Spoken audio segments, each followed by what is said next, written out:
Hey everyone, Kelly here. Today I want to talk to you about the relationship between health, fitness, and your diet. Many of you might describe when you have a goal that you want to get healthy, you want to get fit, or you want to go on a diet. What is the difference between all of these things? There is a difference, but again, they all kind of go together really well. So, what I'm going to talk to you about is how health is a combination of exercise, diet, and a few other things like your stresses, your genetics, and your lifestyle choices. So, for example, if we're talking about exercise, what kinds of exercise are you doing and how much?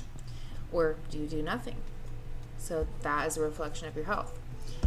In regards to diet, okay, are we talking about like, do you eat vegetables? Do you eat meat? In regards to stress, how is your work-life balance? If we're going to talk about genetics, what are your health and disease risks? And I think the next one is a really big one, your lifestyle choices. So, of course, how much you exercise and what kind of diet you're on is a lifestyle choice, but also different factors such as, do you consume caffeine? Do you take any drugs? Are you drinking frequently? Do you smoke? Are you making healthy choices when you go out with your friends? What kinds of activities do you do for fun? All of these different things can affect your health. So let's dig a little deeper into how fitness and health are related. So first I can ask you, well, what is your metabolic rate, and is this normal for somebody your size, or are you above or below average? Your fitness is your physique and your ability to exert yourself based on the types of exercises that you have done to achieve the body composition that you have. Your fitness can be altered by the different types of diets that you're on, and it also can be affected or altered by your health.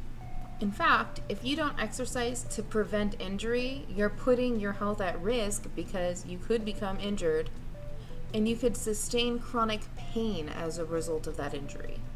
Ultimately, your fitness level is a result of how often you exercise, how long your workouts are, what types of exercises you're doing, the tempo, the intensity, and the overall volume of the workouts that you're doing. Now, when we talk about diet, let's dig a little deeper into our diet talk. Okay, diet is a representation of the foods that you eat, how much you eat of them, and how this affects your overall body fat composition. But being on a diet doesn't guarantee that we're going to get healthier. Some diets are unhealthy, some are healthy, some are a little mix of both. The foods you eat can definitely predict how healthy you may become or how healthy you currently are. But ultimately, what I'm trying to do is get you to think about, what is health? I can't even tell you how many times somebody has told me, oh, I know how to eat healthy, so I don't really need help with that. Or somebody might say, I'm really healthy, I don't know why I can't lose weight. Everyone seems to have their own views of what nutrition and health is. Everybody else seems to pretty much understand what fitness is. But really, the interesting thing is that you could sit here and argue about what diet is the best and what health means, sort of like the way people have these conflicts and discuss politics and religion. It's like nobody can ever just come to an agreement on what it is. So what exactly is health?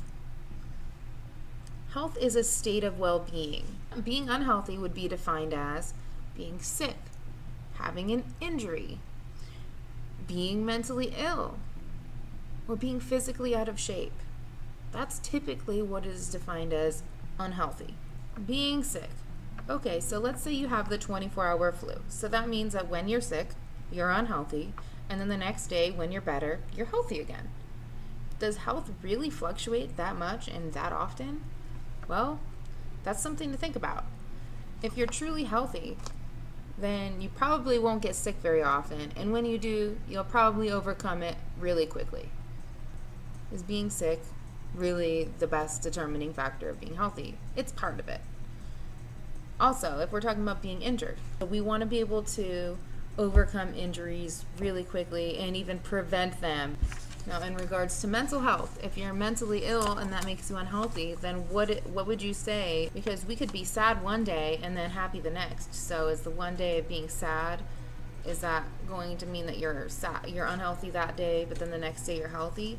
I think that there's a lot more to it, and we should be thinking, okay, if you're sad on a really regular basis, that leads to depression. Depression is typically like feeling sad chronically for 3 weeks or longer. So we should also be thinking about like how mentally strong we are and emotionally healthy we are to overcome any bad feelings that come to us. Because it's completely normal and natural to have sad feelings sometimes, but to have it for a long period of time is not necessarily normal. It might be common, but it's not necessarily a normal feeling, and it could be a sign of poor health. Being out of shape. Okay, so if you're overweight, does that necessarily mean that you're unhealthy? And does being skinny or being fit, muscular or fit, does that mean that you are healthy? Because I know a lot of people that have been in great looking shape, but they get sick, they get injured, and well, they might not have the best mental health. So I guess we need to rethink the way health is defined. Your size can definitely influence your risk of having health problems or disease, but it doesn't necessarily mean that you're unhealthy if you're overweight. It seems like most people refer to health as their current state of well-being based on how they feel at the moment. So, if you think about it, if you feel good right now, or you feel good after you eat a certain food, that means you're healthy. Well, maybe you should be thinking more in terms of long term. A lot of the times, the symptoms that lead to chronic disease or illness might be non-existent, or it might be so mild that you don't even really notice. So a lot of these illnesses and diseases can't really be felt. So to define your health based on how you currently feel isn't necessarily the best determinant of health. It's possible to go several months or years without even receiving a diagnosis for a chronic disease like cancer or heart disease. So an example would be like, say, someone's in their 50s and they have a heart attack, and they didn't recognize the signs and symptoms of it, and so like for many years they could have been developing this disease, this heart disease, and they just didn't know. So they didn't treat it, they didn't catch it in time, they didn't even know that the things they were eating led to this.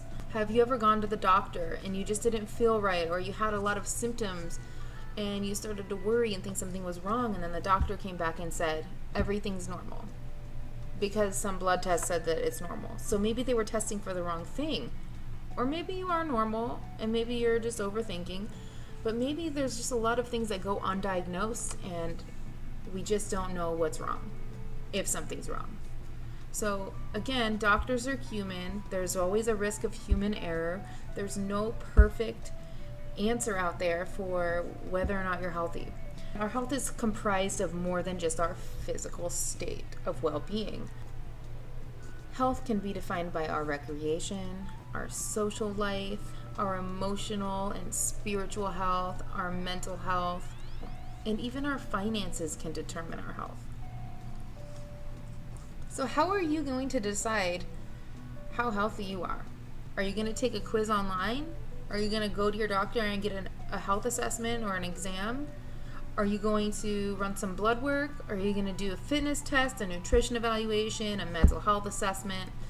So in the comments below, I would really like it if you could comment and tell me and everybody listening what you think would be the best method for assessing our health.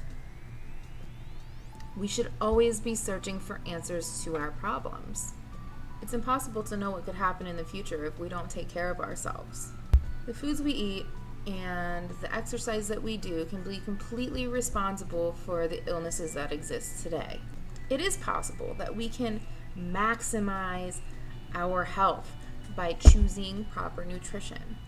Many of us simply eat for weight loss, but really we could be eating to optimize our health.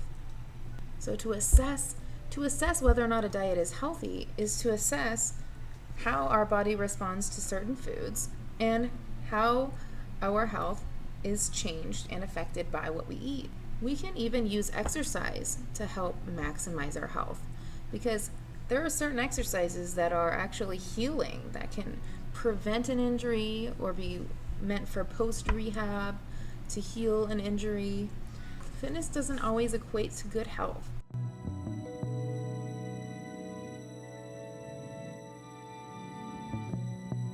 Give me a thumbs up and share this video.